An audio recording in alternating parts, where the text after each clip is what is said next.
नमस्कार, जय हिंद दोस्तों। आप सभी का स्वागत है आपके अपने YouTube channel Saxena CP classes में। दोस्तों, आज की वीडियो में हम लोग क्या सीखेंगे, पिक्टोग्राफ के बारे में मैंने आपको अच्छी तरह से बता दिया है। अगर आपने वीडियो को नहीं देखा है तो डिस्क्रिप्शन में लिंक लिख जाएगा या फिर आई कार्ड में आपको लिंक मिले, वहां पर उसको देख लीजिए। आज की वीडियो में मैं आपको सिखाऊंगा बार ग्राफ बनाना। बार ग्राफ से चाहे जैसा भी क्वेश्चन पूछे, किसी प्रकार से घुमा करके क्वेश्चन पूछे, क्वेश्चंस को आप 100% करके आएंगे मतलब करके आएंगे। तो वीडियो को लास्ट तक देखिएगा, क्योंकि वीडियो को आधा अधूरा देखेंगे तो आपको वीडियो समझ में नहीं आएगा। मैं एक एक कॉन्सेप्ट इसको बताऊंगा कि कैसे किया जाता है, क्योंकि कॉन्सेप्ट अगर आप नहीं समझेंगे तो आप इसको नहीं कर पाएंगे, क्योंकि कहा गया है कॉन्सेप्ट इज पावर। तो ज्यादा ना देर करते हुए चलिए हम लोग शुरुआत करते हैं।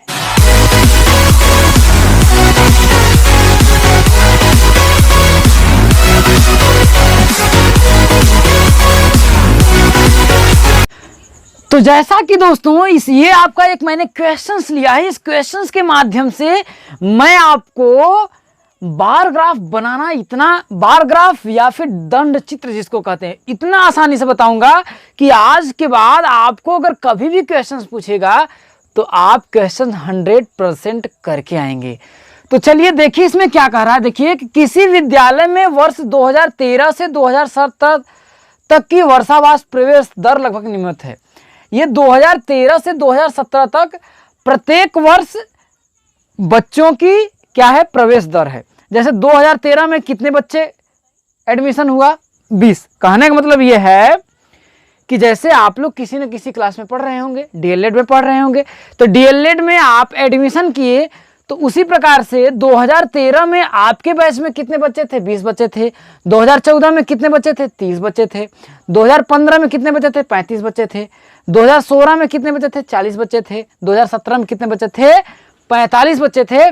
तो इन्हीं सब ये जो ग्राफ है, इसको आपको ये जो आंकड़ा दिया गया है कि 2013 में इतने बच्चों का एडमिशन हुआ, 2014 में इतने बच्चों का एडमिशन हुआ, या फिर आप इसको इस प्रकार से समझ सकते हैं कि 2013 में डीएलएड में 20 बच्चे पास हुए थे, 2014 में डीएलएड में 30 बच्चे पास हुए थे, 2015 में डीएलएड में 35 बच्चे पास हुए थे, 2016 में डीएलएड में 40 बच्चे पास हुए थे और 2017 में 45 बच्चे पास हुए थे।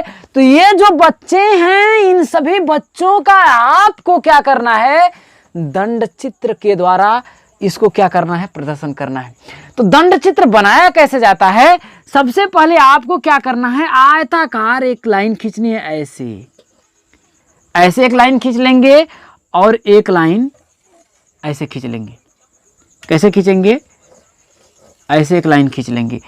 और ध्यान रखिएगा, ये जो लंबाई, इसकी चौड़ाई जो भी हो बराबर है, सेम रहे। कहने मतलब ये जो दूरी हो ये एकदम सीधा रहना चाहिए और ये भी आपका सीधा रहना चाहिए।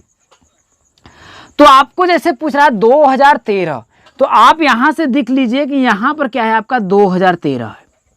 ठीक, अब आपको क्या करना है, 2014, क्या पूछ रहा है, 2014।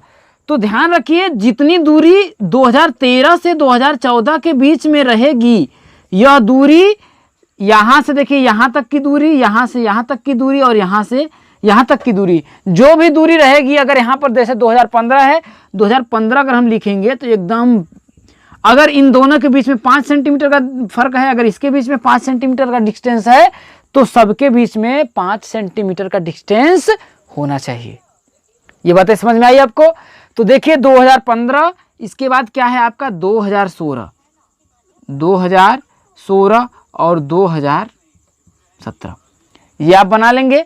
इसके बाद आपको क्या करना है, ये जो वार्षिक दर है ना, तो ऊपर आपको ऐसा आंकड़ा बनाना है कि ये सभी जो आंकड़े हैं उसके अंतर्गत आ जाए। तो अगर मैं जैसे देखिए, अगर ये बड़ा आंकड़ा रहता, जैसे कि 100 बच्चे रहते, कितने 100, अगर इसमें 200, इसमें 300, इसमें 400, इसमें 500 रहते, तो बड़ा आंकड़ा हम बनाते। मान लेते हैं कि यहाँ की जो दूरी है 10 है, क्या है, 10 है, ये 10 है, मतलब इतने, इस आंकड़े में 10 बच्चे आ जाते हैं। यहाँ पर क्या आएंगे, 20। देखिए सेम आंकड़ा बना रहे हैं, देखिए इन दोनों के बीच में 10-10 का गैप है। कितने का गैप है, 10-10 का गैप। ऐसे आप बनाएंगे।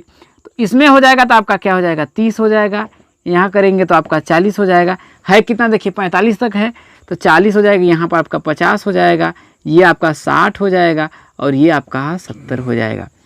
अब इन आंकड़ों को आपको क्या करना है, दंड चित्रों के द्वारा प्रदर्शित करना है। क्या करना है, प्रदर्शित करना है।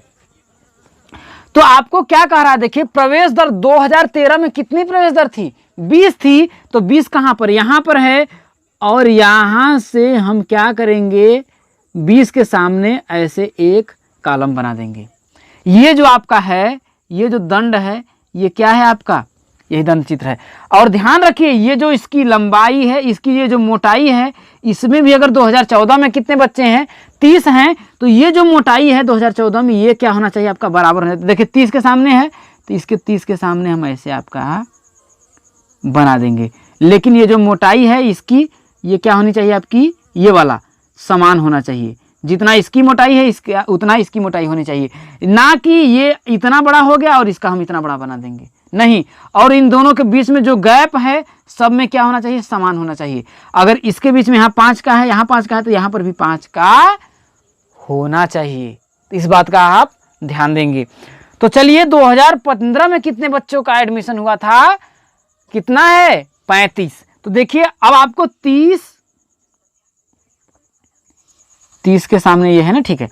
अब आपको देखिए 30 और 40 का, इसका आधा होगा यहाँ 35, यहाँ 35 होगा, यहाँ 35 होगा ना।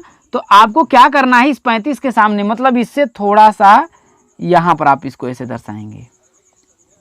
क्या करेंगे, ऐसे आप कर देंगे, है ना। तो ये देखिए 30 और 40 के बीच में ये आपका हो गया। और आपका 2016 में कितने बच्चे थे, 40 थे। तो 40 के सामने ठीक इसके ऊपर देखिए इन दोनों के बीच की जो दूरी है, मोटाई हो, वो एकदम आपको क्या होना चाहिए, समान होना चाहिए। कितना होना चाहिए आपका, समान होना चाहिए। तो आपको समझ में आ रहा है ना, ये जो चीजें बता रहा हूं समझ में आ रहा है ना। अगर समझ में आ रहा है तो वीडियो को लाइक कर दीजिए और कमेंट करके जरूर बताइएगा कि जो मैं चीजें आपको बता रहा हूं समझ में आ रही हैं कि नहीं आ रही हैं। अब आपको देखिए 2017 में कितने बच्चे थे 45। तो 40 और 50 के बीच में आपका ये आंकड़ा आएगा। तो लगभग इससे थोड़ा सा ऊपर मैं अनुमानतः इसको बना देता हूँ। तो ऐसे ही आपको बनाने हैं। और इन जब चित्रों को आपको दंड चित्रों के द्वारा बोला प्रदर्शित करने के लिए, तो ये जितने भी आंकड़े हैं दंड चित्रों के द्वारा प्रदर्शित हो गए, ऐसे ही आपको दर्शाना है। आपको फुल मार्क्स मिलेगा। क्या मिलेगा, फुल मार्क्स पीछे मिलेगा। और आपसे इसमें क्वेश्चंस बन सकता है कि ऐसे आपको आंकड़ों दे सकता है और आपसे पूछ सकता है किस वर्ष प्रवेश दर सबसे कम थी। तो किस वर्ष में प्रवेश दर सबसे कम थी, 2013 में। अब आपसे पूछेगा किस वर्ष प्रवेश दर 35 थी। तो कौन सा आपका है 35, किस में है 30। देखिए आपको उसमें समझ में आ जाएगा। देखिए 2015 में प्रवेश दर कितना था आपका, 35 था। अब आपसे पूछ सकता है कि किस वर्ष प्रवेश दर सबसे अधिक थी। तो 2017 में। तो देखिए इस प्रकार का जो क्वेश्चन आपको कैसे पूछा जा सकता है। पहला चीज आपको इस प्रकार से दिया रहेगा आंकड़ा, इस आंकड़ों का कह देगा दंड चित्र बनाइए, ठीक। या फिर तो आप इस प्रकार से दंड चित्र बना लेंगे, ठीक। या फिर दूसरे तरह से क्वेश्चन पूछ सकता है कि दंड चित्र बना करके क्वेश्चन पूछ सकता है कि 2016 में कितने बच्चे का प्रवेश हुआ, 2017 में कितने बच्चों का प्रवेश हुआ। या फिर इन आंकड़ों का इस प्रकार से आंकड़े बनाइए, ऐसे भी आपका क्वेश्चन पूछ सकता है। तो इस प्रकार के क्वेश्चंस आपको करने में बहुत ही आसान है, बहुत ही मजेदार, बहुत ही आसान तरीके से आप इसका आंसर दे सकते हैं।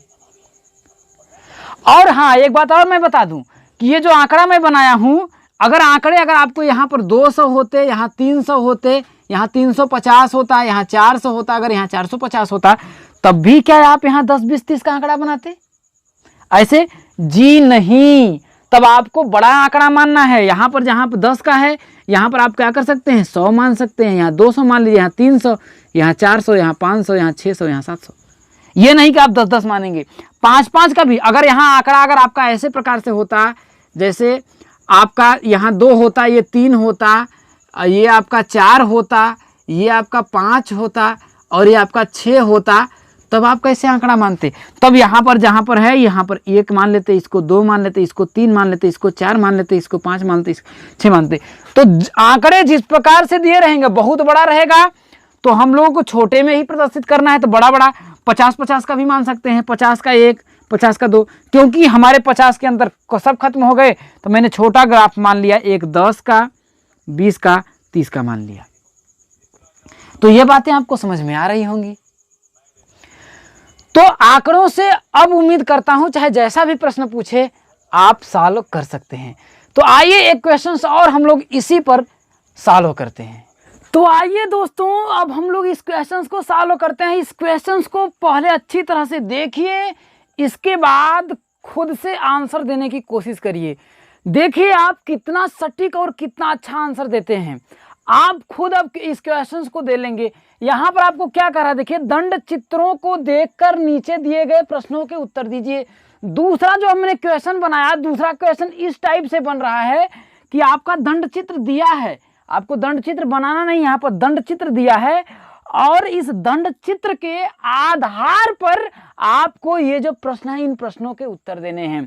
तो ये जो आपका, पहले मैं आपको समझा देता हूँ। इस दंड चित्र में ये जो है परिवारों की संख्या है और यहाँ पर जैसे बच्चों की संख्या। देखिए इस दंड चित्र में देखिए 50 परिवार में कितने बच्चे हैं, 1 बच्चे हैं। यहाँ 90 परिवार है, 90 परिवार में कितने बच्चे हैं, 2 बच्चे हैं। ये जो है आपका 40 परिवार है, इस 40 परिवार में कितने बच्चे हैं, 3 बच्चे हैं। ये जो है आपका 35 का परिवार है, कितना 35 का परिवार है, उसमें कितने बच्चे हैं, 4 बच्चे हैं। ये जो है आपका 20 का परिवार है, इसमें कितने बच्चे हैं आपके, 5 बच्चे हैं। और ये जो है आपका देखिए 5 का परिवार है, इसमें कितने बच्चे हैं, 6 बच्चे हैं। ये बात समझ में आया? ये चीजें आपको दी हुई हैं। अब इनके आधार पर इन सभी प्रश्नों के आपको क्या करने हैं, उत्तर देने हैं। तो पहला जो क्वेश्चन है, दंड चित्रों से क्या सूचना प्राप्त हो रही है। तो आप इस दंड चित्रों को देखिए और बताइए कि इनसे आपको कौन सी जानकारी मिल रही है। तो आप सीधे सीधे बता सकते हैं कि इन दंड चित्रों से परिवार और बच्चों की संख्या, हर एक परिवार और प्रत्येक परिवार में बच्चों की संख्या इस दंड चित्र से हमें मिल रही है। आप दे लेंगे। पहला क्वेश्चन पूछ रहा है कि दंड चित्रों से क्या सूचना प्राप्त हो रही है, तो आप बताएंगे इन दंड चित्रों से, ये जो दंड चित्र दिया गया है, इस दंड चित्र से परिवार और बच्चों की संख्या की जानकारी हमें मिल रही है। क्यों? क्योंकि जैसे अगर हम आपसे प्रश्न पूछें कि 90 जिस परिवार में है, 90 परिवार में बच्चों की संख्या कितनी है, तो देखिए 90 परिवार में बच्चों की संख्या कितनी है आपकी, 2 है। ठीक।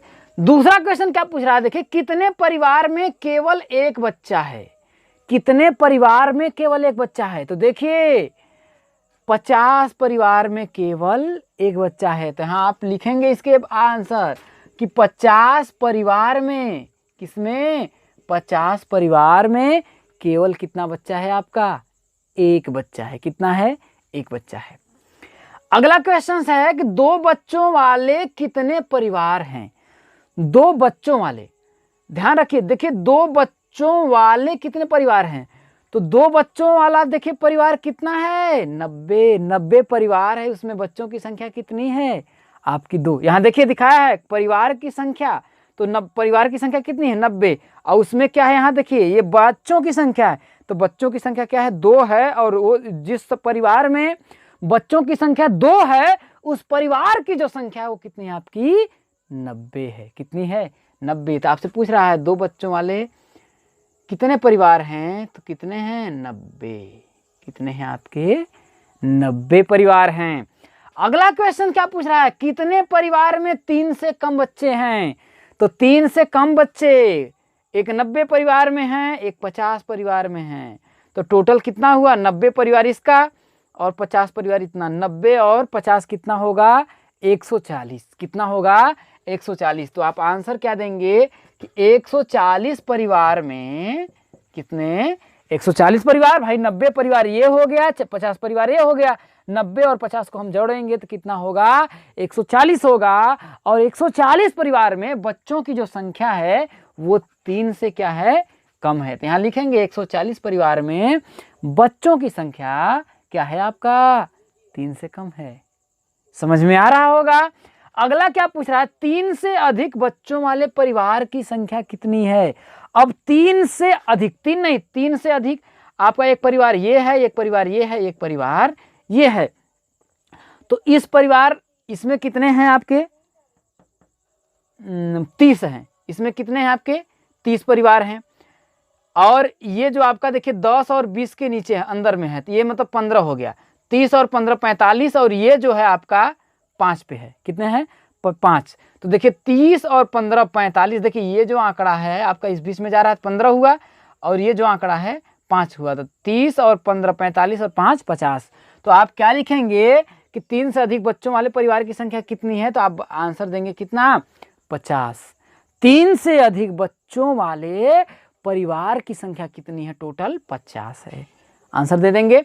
अगला क्वेश्चन है कि सबसे अधिक बच्चों वाले कितने परिवार हैं, या फिर किस परिवार में सबसे अधिक बच्चे हैं। तो जिस परिवार में संख्या कितनी है, 5 है। कितने हैं, 5 है। उसमें बच्चे कितने हैं आपके, 6 हैं। समझ में आया होगा आपको, ये बात समझ में आया। आपसे क्या पूछ रहा है कि किस परिवार में बच्चों की संख्या सबसे अधिक है, तो ये परिवार कौन सा होगा आपका, 5 होगा। किसमें होगा आपका, 5 परिवार। 5 परिवार जो है उसमें बच्चों की जो संख्या है सबसे अधिक है। अब आप ये नहीं कहेंगे कि इसमें बच्चों की संख्या तो 6 है लेकिन परिवार की संख्या 5 है। ये जो आपका आंकड़ा दिया गया है उस आंकड़े के आधार पर आपको आंसर देना है। तो जो 5 परिवार है उसमें बच्चों की संख्या क्या है, सबसे ज़्यादा अधिक है। आप समझ में आ गया होगा।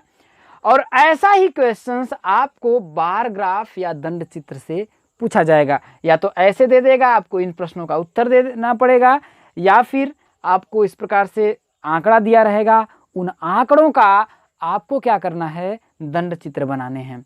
तो उम्मीद करता हूं दोस्तों यह जो वीडियो है आपको अच्छी तरह से समझ में आया होगा। वीडियो यदि पसंद आया तो इस वीडियो को लाइक करिए और अपना एक प्यारा सा कमेंट छोड़ना मत भूलिएगा। और ध्यान रखिए, मैं अगली वीडियो में आपको पाई ग्राफ के बारे में बताऊंगा अच्छे तरह से और मज़ेदार तरीके से। यदि वीडियो पसंद आया तो वीडियो को लाइक कर दीजिए, एक प्यारा कमेंट करिएगा, वीडियो को ज़्यादा से ज़्यादा शेयर करिएगा और बताइए हमें कमेंट करके कि मेरे पढ़ाने का, ये समझाने का जो प्रयास था वो आपको कैसा लगा। यदि अच्छा लगा तो वीडियो को ज़रूर आप लाइक करिएगा। फिर मिलेंगे हम लोग अगले वीडियो में। तब तक के लिए दोस्तों जय हिंद, वंदे मातरम।